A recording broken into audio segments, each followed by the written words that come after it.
Genesis 31.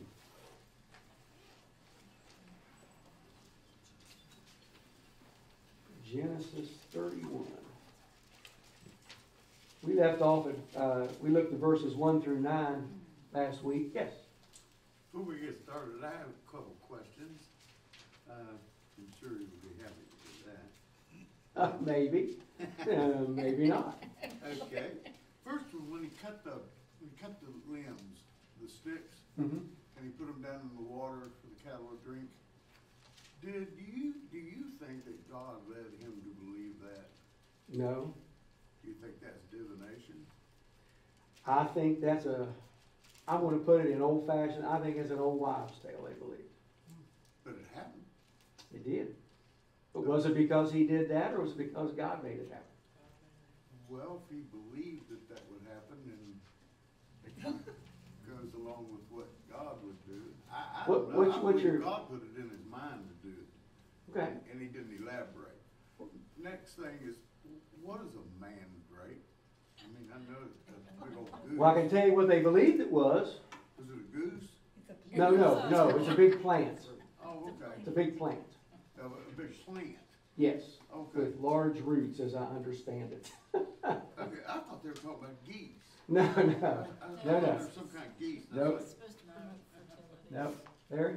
The question that occurs to me about the sticks with the bark is not maybe so much the question of did it work, but why is it in there?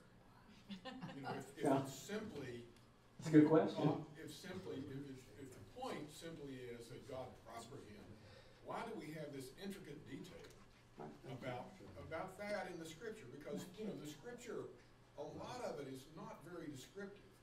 It just, this happened. Yeah. And when you get down to that, you've got nuts and bolts. Tells you everything. Why? I have no clue.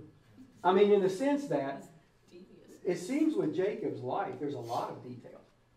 I mean, the mandrakes, thinking about, all of the deception that's happened and everything that's taken place. I certainly, would anybody like to take a stab at Larry's question? Because I certainly don't have an answer to that. It just shows his deviousness. Well, it's certainly, whether it was, I don't know if it was devious or he just believed it. But he did it to get more of the... Well, he was doing, the reason he was doing it was to put one over on Laban. It was a constant Laban putting one on Jacob, Jacob putting one on Laban, and I mean, my goodness. Kind of like 21st century stuff. Julie was showing me last week, we read that to this day there is a sheep, a breed of sheep in the Middle East that is black and white striped, and they call it Jacob's sheep, and it is prized for its wool. I'm glad you brought that up because you mentioned that at the end. Yeah. I thought that was That's kind of interesting, isn't it? Kind of interesting. Jacob's sheep still around today. Do anything with sticks? Is that how they're keeping it going? And didn't say anything about the sticks. Y'all need to keep a notebook of questions you're going to have for God. Okay, questions you're going to, Lord, can I have some time over here because I've got a notebook full of questions, okay? All right. See, I was looking to see if anybody watching at home had an answer for Larry's question. All right, let's pick up, if you remember at the end of where we left off, Jacob is he's picking up now. He's learning that God is involved here. And where we left off was when he was trying to, and he didn't have to really convince them too much to get Rachel and Leah to understand that it was time to go. They needed to get out of there. That Leah and Rachel's dad, Laban, had cheated him, tried to pull one over on him many times. In verse 9 ended up, so God has taken away your father's livestock and given them to me. Jacob is at least understanding that his prosperity is from God. And as we read on, I want you to be noticing, be very aware of how much more often we're reading about God's place in this as we go along. So let's go ahead and pick up and look at verses 10 through 16 right now. Genesis 31. In breeding season, I once had a dream in which I looked up and saw that the male goats mating with the flock were streaked, speckled, or spotted. There's Jacob's sheep, right? Well, the angel of God said to me in the dream, Jacob. And I answered, here I am. He said, look up and see that all the male goats mating with the flock are streaked, speckled, or spotted. For I have seen all that Laban has been doing to you. I am the God of Bethel, where you anointed a pillar, where you made a vow to me. Now leave this land at once and go back to your native land. Then Rachel and Leah replied, do we still have any share in the inheritance of our father's estate? Does he not regard us as foreigners? Not only has he sold us, but he's used up what was paid for us.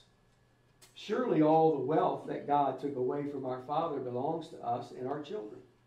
So do whatever God has told you. Let's hold it right there for a minute, because there's several things happening there. Number one, and it's just a question, this vision that God gave Jacob. What was God wanting Jacob to understand? What was the vision about? What's the purpose?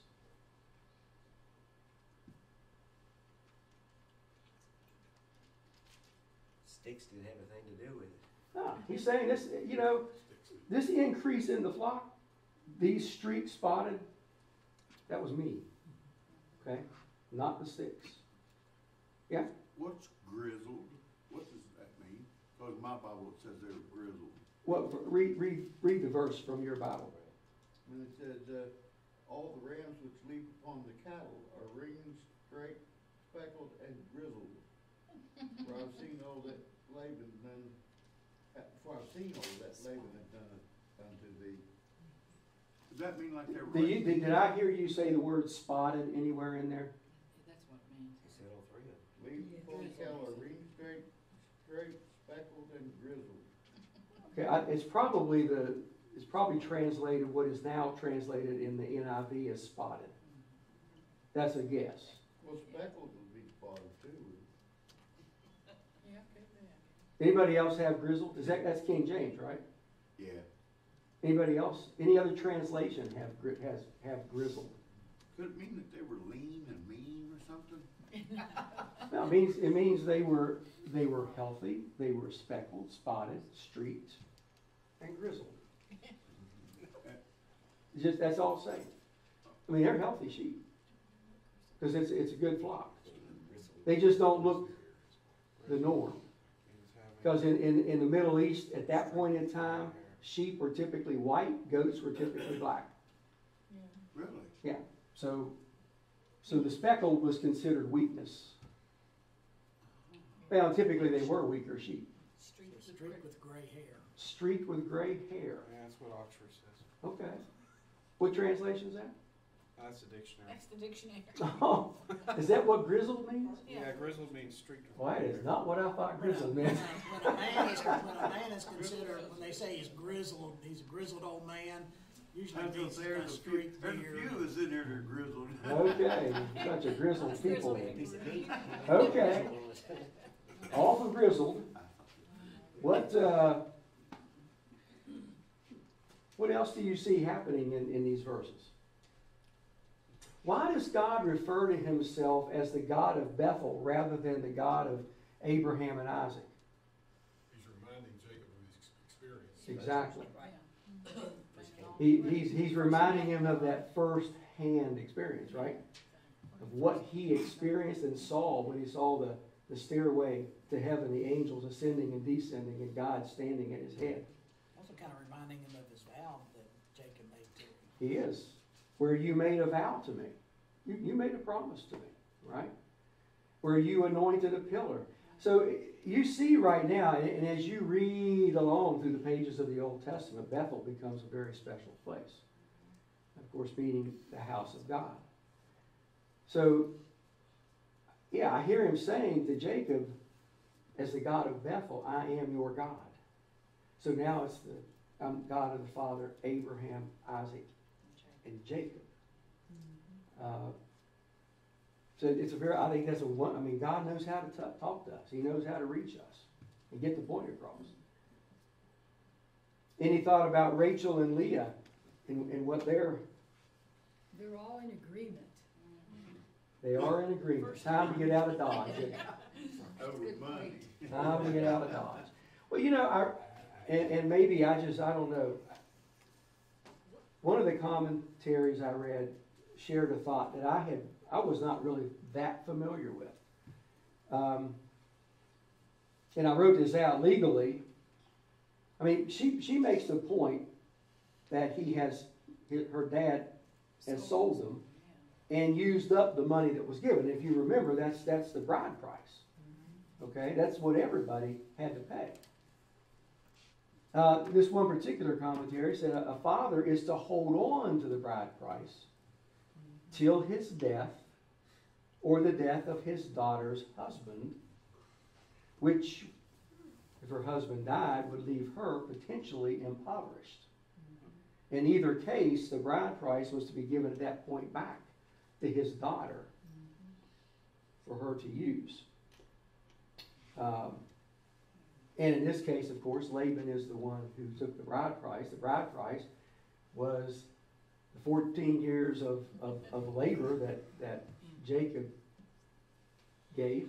And just think about, remember, he came with nothing. So, anything else catch your attention in that passage right there? I was just wondering, I thought anything the father had went to the sons first. Yeah. It's kind of what I always was assuming. And I'm not saying this, that Ralph Wilson is the guy that came up with this. I wasn't that familiar with that concept. That might be one of those things you might want to explore a little bit more. But it seems, as I listen to Rachel and Leah, it seems that that's what they're thinking. Well, how can he pay back 14 years of service? Well, he made a lot of money out of Salary it. or anything like Yeah, he made a lot of money out of it. Yeah. When I read that, I see Rachel and Leah are quite aware of their father's devious nature. Yeah.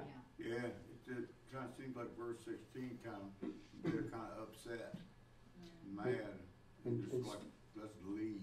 Speaking of a devious nature, let's read 17 through 21. Then Jacob put his children and his wives on camels.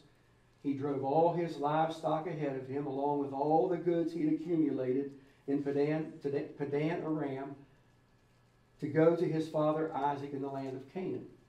When Laban had gone to shear his sheep, Rachel stole her father's household gods.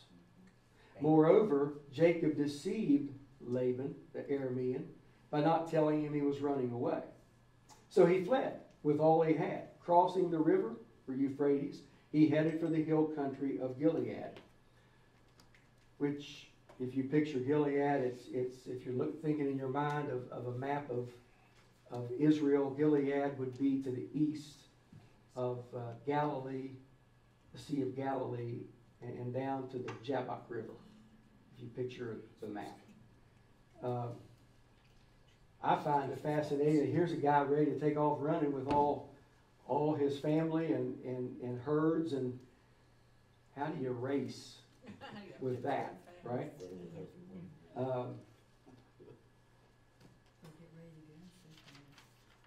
So there's a couple of places here that indicate deception again. One is Rachel stole her father's household gods, which tells us Laban and the people there at Haran were not monotheistic. They weren't they weren't believing in the God of Abraham and Isaac and now Jacob. They had their gods. Why do you think she stole the gods? Well, they were fertility gods, for one thing. For at least probably some of them were fertility gods.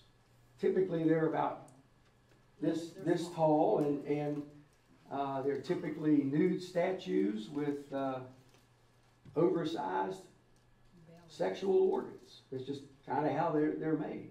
Fertility. They might have been gold too. They might have had some wealth. They might have had some wealth value to them. Yeah. She could have done it for spite too. Yeah, Spite? I see Does why anyone- God wanted them boys out of that household. Well, one of the gods out of the household? They're one of those boys, the sons. Okay. I see why he wanted them to go back. Yeah, to get back. They had to Absolutely. fix it. I kind of tend to think she stole the household gods because those were her gods too, and she wanted them on the trip. She wanted them to be there as protection or safety or fertility as they went along. We aren't told. I mean, we're taking. This note stabs at here this. said that possession of these pagan figurines implied or conferred a right of inheritance as well. That whoever had the household gods would inherit. Yeah. And that would have been very opposed to the norm in the sense of the sons are the ones who would inherit Plot thickens. all the way. I just wonder if there's any connection. Rachel's the one that stole the gods. The line that Jesus came through Leah. Yeah, Mm-hmm. yeah. Good question. Maybe. Good question. As I think about that, though, you know, all of us came to Jesus in different ways, and at different times, and under different circumstances.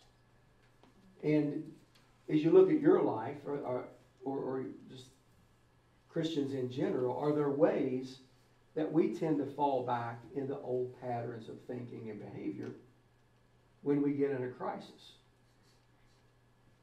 You know, as followers of Jesus. I mean, that's kind of a tendency of many of us. We go back to the familiar. We go back to what we know. We go back to how we used to do things when we're facing a crisis in life.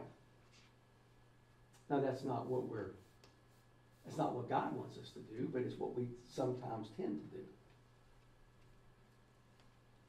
And that's what Leah and Rachel has known. Tom? And neither Isaac nor Jacob seems to have been really pushing the notion of there's a new God here and this is our God.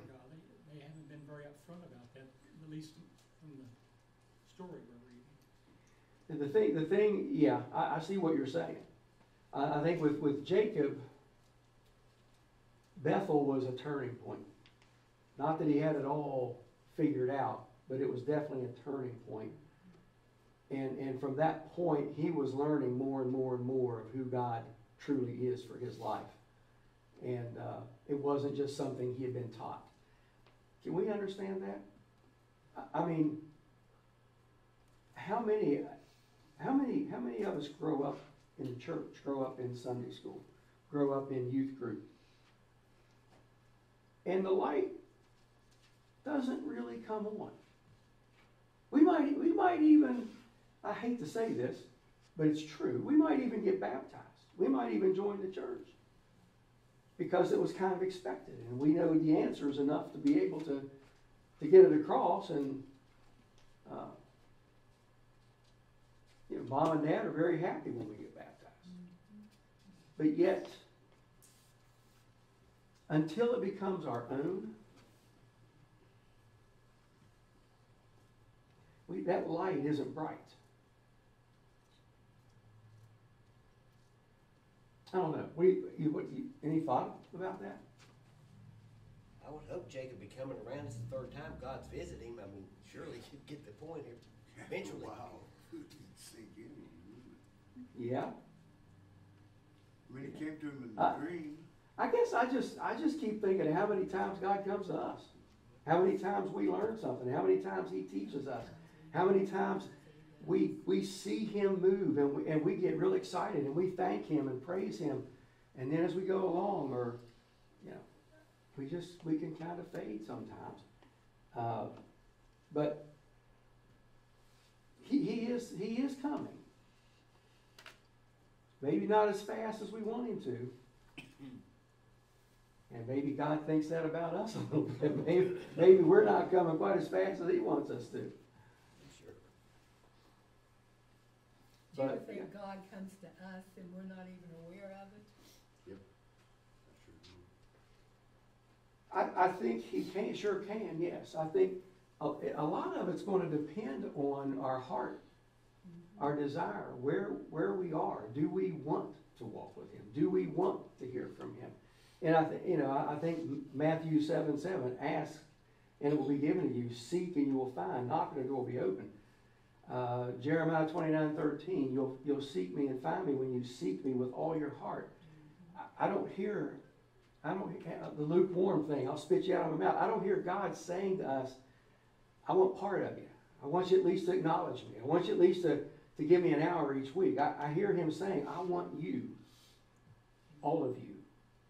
And I think, this is just me, and scripturally, I think this is what it teaches time and again. When we're open, we're not going to miss it. We may not do it, but we're not going to miss Him calling. Or we're not going to miss His open door. He might open the door and we say, I don't think so. But, you know, when we're open, He's going to call. Okay? But if we're not open, if we're kind of intent on going our own direction, that's another ballgame. We can miss what He's doing. I mean, I think if you think of your life, and if you think of anybody that has spent years in the church, and then all of a sudden the light came on, I think they can tell you they missed a whole lot up through that time. But boy, once the light comes on, and the connection is made, that's a whole different thing. I don't think we always know right at the moment what He's done. Right. What He's done, yes. Or how He's saved us, or from that car wreck, or any. I mean, I think Right. sometimes it's after the fact, or we walk through a dark, hard time, Mm-hmm. and we don't know that the Lord's talking to us then, Right. until we turn, as you said, turn to Him. Then He shows you. Mm-hmm. I don't think it's always an exact connect, Mm-hmm. but if we're open and if we Right. want Him to, He will. I agree. I guess what I believe, help thou my yeah. unbelief. you I know. kind of see that just maybe different from what I was saying. But what I was trying to say is, if we want to see, I'm thinking of open doors and closed doors and His leading and direction, that kind of thing. Sure. And I would totally agree with you. I mean, when we're walking through life's experiences, no, we don't always catch it. I think about our search for director of music. I had lots and lots of questions, all for much of a year. You know, why is this not happening? What's going on here? And I can think of times in my life when I guess the best way to say it is, I didn't have the faith that things, whatever the situation might be, would work out the way that God was going to make it work out. So yeah, I totally agree. Yeah, but then once you realize that He has worked it out, that gives you more faith. Absolutely. You know, you're like, all right, Lord, I didn't see it, but I see where You did that, and I'm a little higher up on that echelon now. Absolutely. we're growing, right? We're growing. And isn't that one of the reasons we have a fellowship of believers? Mhm. Because I'll be at a different place than you, Yeah, and you'll be absolutely. at a different place than me, and you'll see the Lord working, and Yeah. you remind me of Yeah. that. Yeah. Absolutely. All right. Let's go on 22 through 30. On the third day, Laban was told that Jacob had fled. Taking his relatives with him, he pursued Jacob for 7 days and caught up with him in the hill country of Gilead. Kind of sounds like a posse going after the whole crew. Then God came to Laban the Aramean in a dream at night and said to him, "Be careful not to say anything to Jacob, either good or bad." Jacob had pitched his tent in the hill country of Gilead when Laban overtook him. And Laban and his relatives camped there too. Then Laban said to Jacob, "What have you done? You've deceived me. You've carried off my daughters like captives in a war. Why did you run off secretly and deceive me? Why didn't you tell me so I could send you away with joy and singing to the music of tambourines and harps?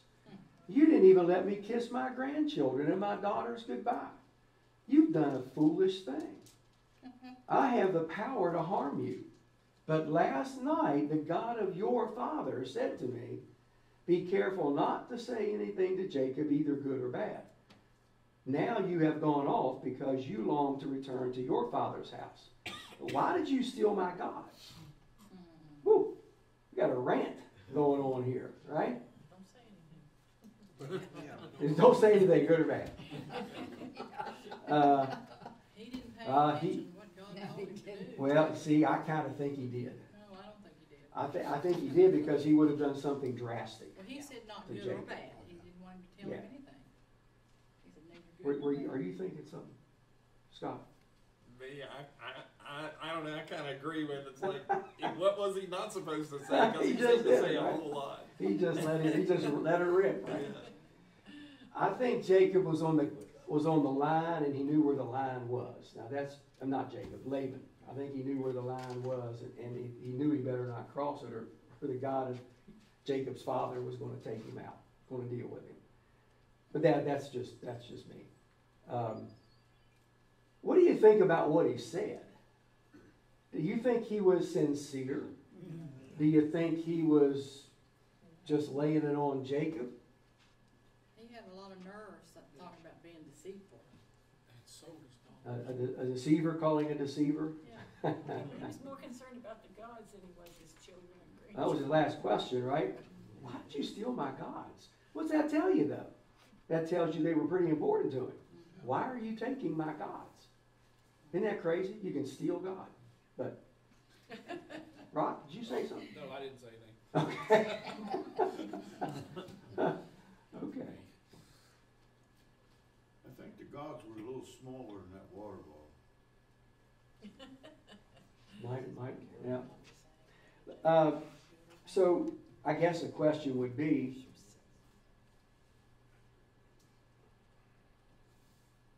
you know, when he says in verse 26, "You've deceived me and you've carried off my daughters like captives in war." The word deceive literally means stole the heart of. Like, you stole my life when you took my daughters. Well, he paid the price for it. I mean, when you marry somebody, they're yours. They're not your dad's. Interesting. I mean, Yeah. But you stop and think, he's had Jacob for 20 years.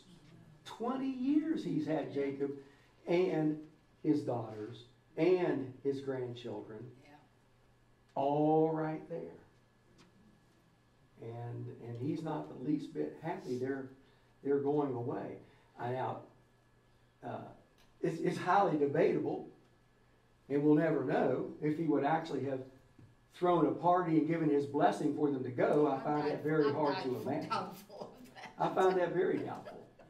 It's interesting that he'd bring that up.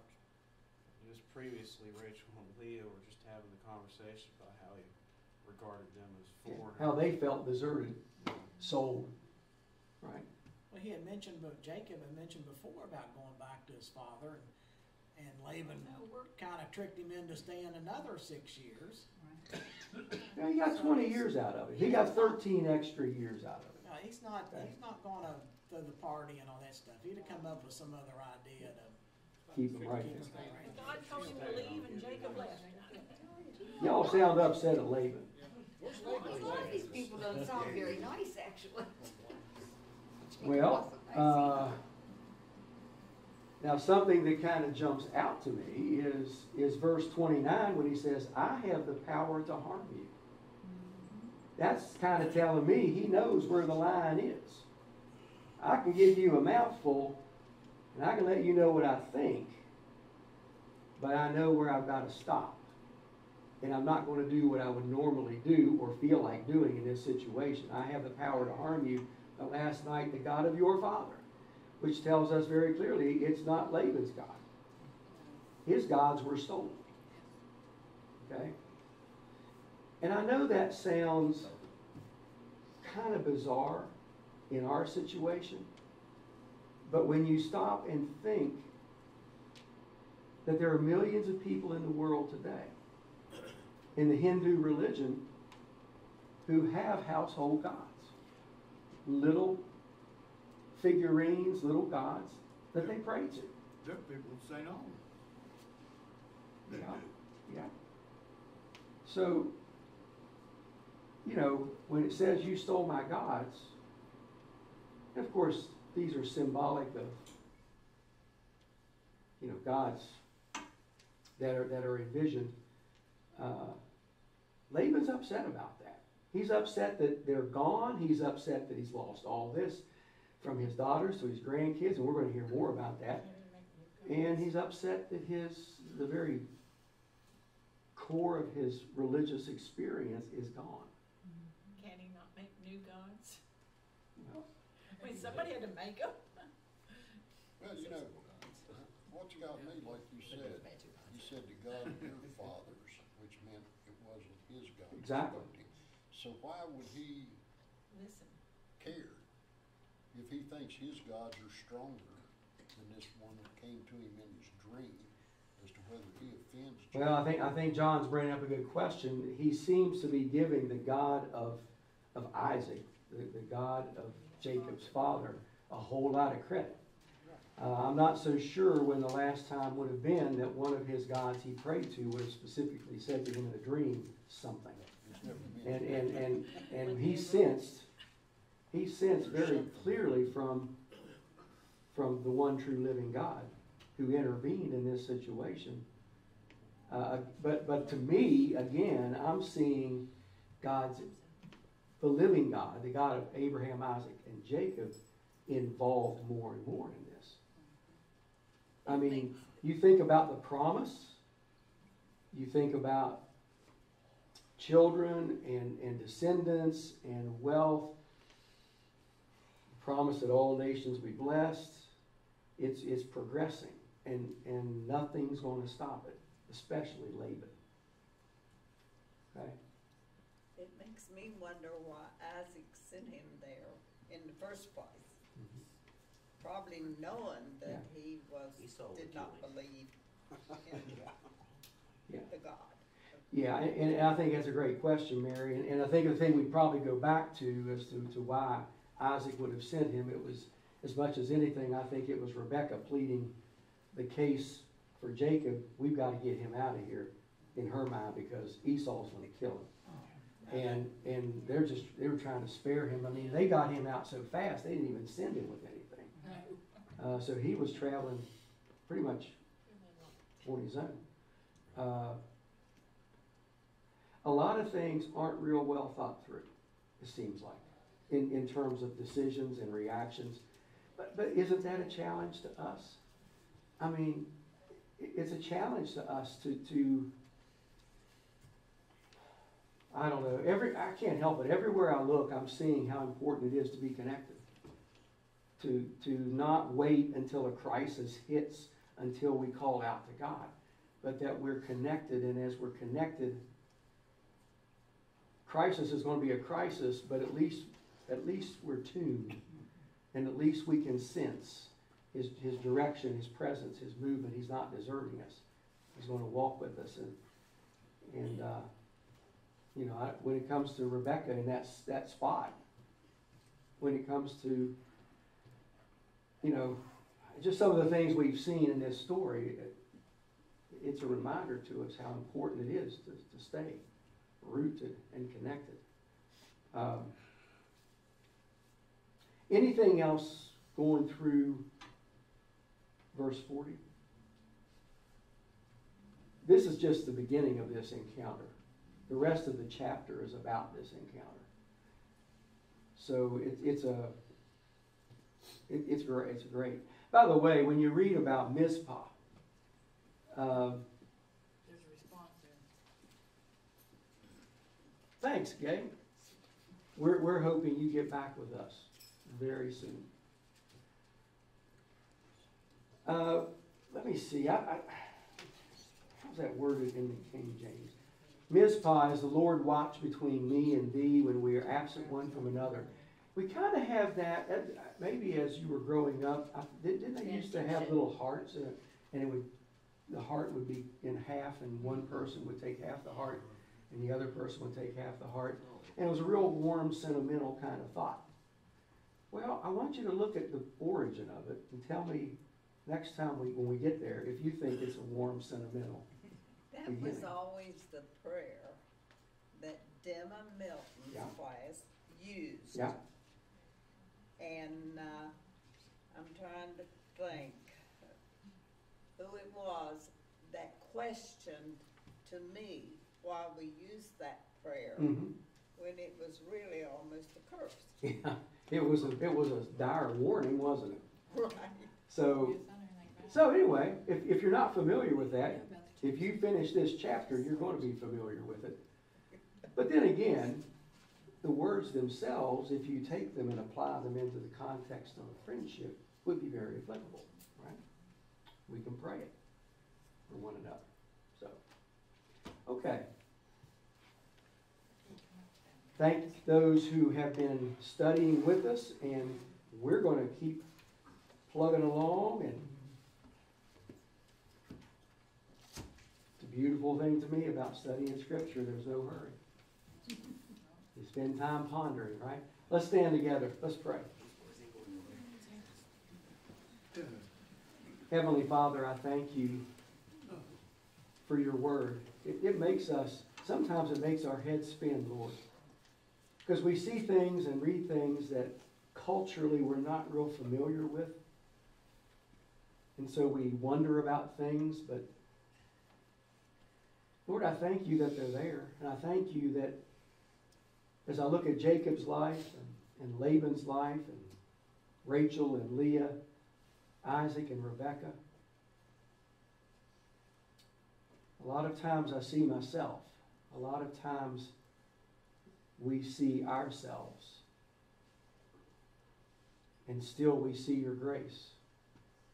Still we see your involvement in their lives and your promises. And God, we thank you that you stay involved in our lives. Help us to have a wide open door to that involvement.